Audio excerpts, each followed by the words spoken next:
एक बार बादशाह अकबर अपने दरबार में बैठे थे। तभी बादशाह अकबर के मन में आया कि बीरबल की परीक्षा ली जाए।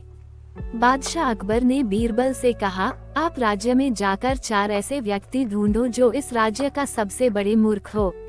बीरबल ने कहा, जी हुजूर। इसके बाद बीरबल बादशाह अकबर के दरबार से चले जाते हैं और 1 महीने के बाद बीरबल बादशाह अकबर के दरबार में 2 लोगों के साथ दरबार में वापस आते हैं। बादशाह अकबर बीरबल को गुस्से से देखते हैं। बादशाह ने कहा, मैंने तुम्हें 4 मूर्ख व्यक्तियों की खोज में भेजा था, लेकिन तुम सिर्फ 2 व्यक्तियों के साथ आए हो। बीरबल ने कहा, हुजूर आप सब्र कीजिए, मैं 4 मूर्ख व्यक्तियों के साथ आया हूँ। बीरबल बोले, ये पहला व्यक्ति सबसे बड़ा मूर्ख है, क्योंकि जब मैंने इसे बैलगाड़ी पर बैठकर जाते देखा, उस समय ये व्यक्ति अपने सामान को अपने सिर पर रखे हुए था। इस व्यक्ति से पूछने पर इसने कहा कि मैं बैलगाड़ी पर ज्यादा वजन नहीं डालना चाहता हूँ, इसलिए अपने सामान को अपने सिर पर ढो रहा हूँ। बीरबल ने बोला, इसके इस जवाब से यह साबित होता है कि यह सबसे बड़ा मूर्ख है।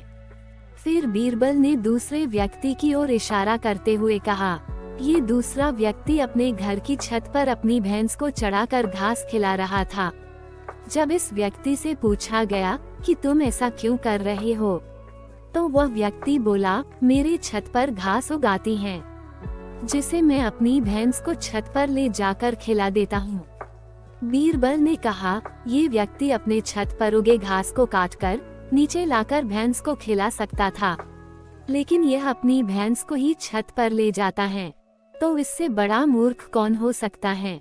अब तीसरा मूर्ख व्यक्ति बताने की बारी थी।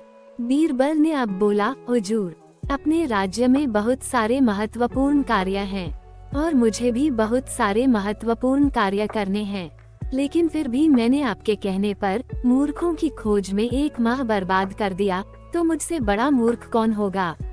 इस बात को सुनकर बादशाह अकबर ने कहा, इसका मतलब तीसरा मूर्ख व्यक्ति तुम हो, तो चौथा मूर्ख व्यक्ति कौन है। बीरबल ने मुस्कुराकर कहा, जहांपनाह, पूरे राज्य की जिम्मेवारी आपके ऊपर है। संपूर्ण राज्य का कार्यभार एक बुद्धिमान व्यक्ति को दिया जाता है, लेकिन फिर भी आप मूर्ख व्यक्ति की खोज करने के लिए मुझे भेज देते हैं, तो चौथा मूर्ख व्यक्ति आप हुए। अकबर को बीरबल की बात अच्छे से समझ में आ गई। उन्होंने बीरबल की प्रशंसा की। इस कहानी से यह सीख मिलती है कि हमें अपने समय को बेवजह फालतू कामों में बर्बाद नहीं करना चाहिए। समय बहुत अनमोल है।